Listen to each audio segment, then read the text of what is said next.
안녕하세요. 말씀을 품고 말씀을 살아내는 바이블 189 194번째 날, 오늘은 여호수아서 1장입니다. 드디어 오늘부터는 여호수아의 대장정이 시작되는데요. 우리가 아는 것처럼 여호수아 1장은 이스라엘의 위대한 지도자 모세의 빈자리에서 시작됩니다. 모세가 어떤 사람이었나요? 홍해를 가르고 40년 광야길을 인도했던 하나님의 사람이었잖아요. 그런데 그가 죽었습니다. 리더는 사라졌고요. 눈앞에는 넘실거리는 요단강, 그리고 강력한 가나안 군대가 버티고 있어요. 이스라엘 백성들과 그 후계자 여호수아에게 찾아온 감정은 어떤 거였을까요? 두려움이지 않았을까요? 여호수아 1장은 그 두려움의 자리가 하나님이 일하시는 또 다른 시작이라는 걸 우리에게 보여줍니다. 먼저 1절부터 9절까지는 이 두려워하는 여호수아를 향한 하나님의 격려의 내용이에요. 하나님은 모세의 죽음 앞에 불안해하고 있는 이 여호수아를 향해 다시 일어나라고 말씀하십니다. 2절이에요.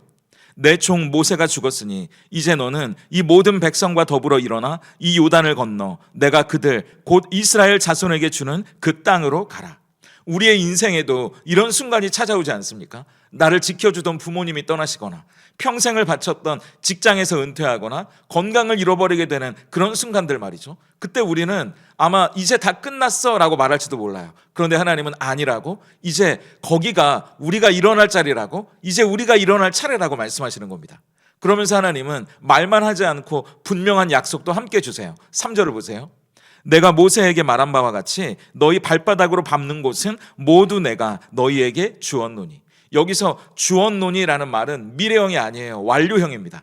아직 전쟁은 시작도 안 했고 요단강에 발도 담그지 않았는데 하나님은 이미 그 전쟁에서 승리했다고 말씀하세요. 그럼 요단을 건너가서 저 가나안에서 치러야 할 그들의 전쟁은 어떤 겁니까? 하나님이 이루신 그 승리를 우리의 현실로 가지고 오는 싸움인 거죠. 하나님은 우리를 위해 멋지고 아름다운 집을 계약해 놓으셨어요. 우리는 감히 계약할 수도 없는 너무 비싸고 너무 아름다운 집이죠. 그런데 계약이 끝났으니까 서류만 가지고 감사합니다 그러고만 있으면 안 되죠. 이제 이삿짐을 싸야 합니다. 집 청소도 해야 되고요. 저도 해보지만 이사할 때마다 너무 고되고 힘들거든요. 그런데 그 노력까지 다 알아서 해달라고 할 수는 없는 거잖아요. 많은 분들이 하나님이 주신다면서 왜 이렇게 내 삶은 힘듭니까? 라고 묻는데, 그건 하나님이 주시지 않아서가 아니라 이미 주신 것을 내 발로 밟아내는 믿음의 순종이 남아있기 때문이에요. 하나님이 모든 계약을 끝내셨다. 그래서 이미 승리했다는 걸 믿고 우리의 발을 한 걸음 내딛는 것, 그게 진짜 믿음입니다. 하지만 솔직히 두렵죠. 그래서 하나님은 여호수아에게 6절부터 9절까지 3번이나 강하고 담대하라고 반복해서 말씀하세요. 그리고 5절과 같이 이렇게 격려해 주시는 거죠. 내 평생에 너를 능히 대적할 자가 없으리니 내가 모세와 함께 있었던 것 같이 너와 함께 있을 것임이니라. 내가 너를 떠나지 아니하며 버리지 아니하리니. 모세에게 지팡이를 쥐어주셨던 그 하나님이 이제 지팡이가 아니라 직접 여호수아와 함께 하실 거라고 약속해 주십니다. 떠나지도 않겠대요. 버리지도 않겠답니다. 언제나 함께 하실 거라고요. 그러니까 저 넘실대는 우리 인생의 두려운 요단강을 건너는 힘은요, 내가 의지할 만한 사람, 내 통장의 잔고, 내 기술이나 내가 가진 것에서 나오는 게 아니라 우리가 알고 있는 이 성경 속의 하나님, 우리가 믿는 그 창조주 하나님이 나와 함께 하신다는 믿음에서 나오는 겁니다. 그러니까 보세요. 하나님은 이 지휘관 여호수아에게 이 전쟁에서 이길 수 있는 유일한 전략을 이렇게 지시하십니다. 그게 7절과 8절이에요. 오직 강하고 극히 담대하여 나의 종 모세가 내게 명령한 그 율법을 다 지켜 행하고 우로나 좌로나 치우치지 말라. 그리하면 어디로 가든지 형통하리니 이 율법책을 내 입에서 떠나지 말게 하며 주야로 그것을 묵상하여 그 안에 기록된 대로 다 지켜 행하라. 그리하면 내 길이 평탄하게 될 것이며 내가 형통하리라. 전쟁을 앞둔 군대에게 가장 급하고 중요한 건 압도적인 무기를 주거나 아니면 치밀한 훈련을 하는 거 아닙니까? 그런데 난데없이 전쟁을 앞두고 책을 읽으라는 거예요. 여기서 내 입에서 떠나지 말게 하라는 말을 히브리어로 하가라고 하는데요, 이건 계속 우리의 입으로 읊조리는 겁니다. 유진 피터슨 목사님이 이걸 말씀을 씹어먹고 소화시켜서 내 피와 살이 되게 하는 과정이라고 표현하시더라고요. 맞아요. 내 입으로 읊조린다는 건 그 말씀을 내 것으로 만든다는 이야기입니다. 그 말씀을 읽고 나를 향하신 하나님의 뜻을 나의 삶에 적용시키는 거죠. 그렇다면 말씀을 읽어야 하나님의 뜻을 알 수 있는 거 아닌가요?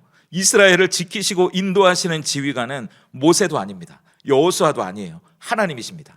그렇다면 어떤 상황에서도 내 뜻보다 하나님의 뜻이 어디에 있는지 확인하고 그 뜻이 보여주는 길로 가는 겁니다. 그러니까 형통은요, 내 뜻이 이루어지는 게 아니라 그 하나님의 뜻이 이루어지는 거죠. 우리의 인생을 향한, 이 세상을 향한 그 뜻 말입니다. 그걸 우리는 신뢰하는 거예요. 그래서 아침에 눈을 뜨자마자 스마트폰으로 쏟아지는 세상의 뉴스를 묵상하는 게 아니고요, 변치 않는 하나님의 말씀을 내 입으로 중얼거리면서 내 영혼에 새기는 거죠. 이 바이블 1189도 그런 역할이라고 저는 생각합니다. 그때 우리는 내 두려움과 불안, 저 걱정과 낙심, 이 우울에 휘둘리지 않고 좌로나 우로나 치우치지 않고 똑바로 걸어갈 수 있는 겁니다. 이어지는 10절부터 18절까지는 그 하나님의 명령에 믿음으로 순종하는 여호수아와 백성들의 모습인데요, 여호수아는 주저하지 않고 관리들에게 명령해서 사흘 안에 요단을 건널 준비를 시킵니다. 여러분, 우리의 묵상은요, 골방에서 끝나는 게 아니에요. 이렇게 삶의 순종으로, 삶의 예배로 이어져야 합니다. 여기서 우리가 또 놓치지 말고 봐야 할 건 르우벤, 갓, 므낫세 반지파를 향한 명령인데요, 이들은 우리가 알다시피 이미 요단 동편에서 비옥한 땅을 이미 분배받은 사람들이에요. 그런데 14절을 보세요. 너희의 처자와 가축은 모세가 너희에게 준 요단 이쪽 땅에 머무르려니와 너희 모든 용사들은 무장하고 너희의 형제보다 앞서 건너가서 그들을 돕되. 여러분이라면 어떻게 하셨겠습니까? 약속을 하긴 했죠. 그런데 카리스마의 지도자 모세는 죽었잖아요. 그럼 여호수아에겐 오리발을 내밀 수도 있는 상황 아닙니까? 더구나 농사지러 가는 게 아니라 전쟁하러 가는 거예요. 언제 죽을지도 모르는 상황입니다. 거기서 우린 이미 내 몫을 챙겼으니까 너희끼리 알아서 하라고도 할 수 있었죠. 그런데 어떻게 대답합니까? 16절이에요. 그들이 여호수아에게 대답하여 이르되 당신이 우리에게 명령하신 것은 우리가 다 행할 것이요 당신이 우리를 보내시는 곳에는 우리가 가리이다. 은혜를 먼저 받았으니까, 축복도 먼저 받았으니까 내가 짊어져야 할 거룩한 책임도 함께 지겠다는 믿음의 선언을 하는 겁니다. 우리 공동체도 함께 서로의 짐을 져주는 곳이에요. 내 형제는 아직 전쟁터에서 피 흘리고 있는데 나만 혼자 따뜻한 집에서 쉰다는 건 진짜 안식이 아니거든요. 누군가를 위해 기꺼이 함께 싸워주겠다는 이 마음이 아마도 저 가나안의 거인들을 무너뜨린 이스라엘 공동체의 저력이 됐을 겁니다. 다른 지파들은 얼마나 든든했겠어요? 힘이 나지 않았겠어요? 우리도 오늘 저마다의 전쟁터에서 그 은혜를 이미 누리고 있습니다. 수없이 이야기한 것처럼 이 여호수아라는 이름은 헬라어로 예수거든요. 구약의 여호수아가 이스라엘을 이끌고 저 요단강을 건너 약속의 땅으로 들어갔던 것처럼 우리 대장 되신 예수님은 우리를 이끌고 저 죄와 사망의 강을 건너 영원한 하나님의 나라로 우리를 인도하시는 분이세요. 여호수아는 백성에게 강하고 담대하라고 말만 했을 뿐이지만요, 예수님은 저 겟세마네의 피눈물 나는 기도를 통과하셔서 십자가라는 가장 두려운 저 강물 속으로 직접 뛰어드셨습니다. 그분이 그 심판의 물결을 온몸으로 막아내셨기 때문에 오늘 우리는 젖지 않고 이 마른 땅을 밟으며 생명의 땅으로 건너갈 수 있는 겁니다. 그리고 저 하늘에 이미 받으신 영광의 보좌를 버리고 저 별과 별의 강을 건너 이 땅에 오셨습니다. 그리고 우리는 절대로 이길 수 없는 저 세상과 싸워 승리하셨어요. 그리고 그 승리를 우리에게 주셨습니다. 그래서 오늘 우리는 예수님 안에서 강하고 담대할 수 있어요. 내가 강해서가 아니고요, 나를 대신해서 싸워주신, 나를 대신하여 승리하신 그 예수님이 강하기 때문이고 그분이 우리에게 그 승리를 주셨기 때문입니다. 그리고 오늘 그분이 우리를 인도하시기 때문이에요. 그렇다면 오늘 이 여호수아 1장이 우리에게 던지는 질문 앞에서 우리는 어떻게 삶으로 대답할 수 있을까요? 그 질문은 나는 두려움 앞에서 말씀을 먹고 있습니까? 아니면 걱정을 먹고 있습니까? 예요. 여호수아에게 이 요단강은 건널 수 없는 현실의 벽처럼 느껴졌을지도 몰라요. 우선 걸출한 지도자 모세의 부재가 얼마나 불안했겠습니까? 그렇다고 여호수아가 별 볼 일 없는 사람은 아니었죠. 모세와 함께 숱한 싸움터를 누볐던 용사고요, 갈렙과 함께 그야말로 하나님을 누구보다 신뢰했던 믿음의 장수였습니다. 그런데도 불안한 건 불안한 거예요. 더구나 이스라엘 백성들을 이끌고 저 요단을 건너야 하잖아요. 그 책임감은 말할 수 없었겠죠. 오늘 우리 앞에도요, 암담한 재정적인 문제, 걱정스럽기만 한 자녀의 문제, 불투명해 보이는 내 미래가 저 넘실거리는 요단처럼 우리 앞에 놓여져 있습니다. 그때 하나님은 이 율법책을 내 입에서 떠나지 말게 하라고 하세요. 우리의 생각 주머니에 걱정, 염려, 불안을 집어넣으면 두려움만 커질 수밖에 없습니다. 하지만 말씀을 읊조리세요. 그리고 내 영혼에게 그 말씀을 들려주세요. 그러면 우리 안에 믿음이 커져갈 겁니다. 세상의 문제보다 하나님이 더 크게 보일 거예요. 문제는 우리가 어떤 밥을 먹느냐입니다.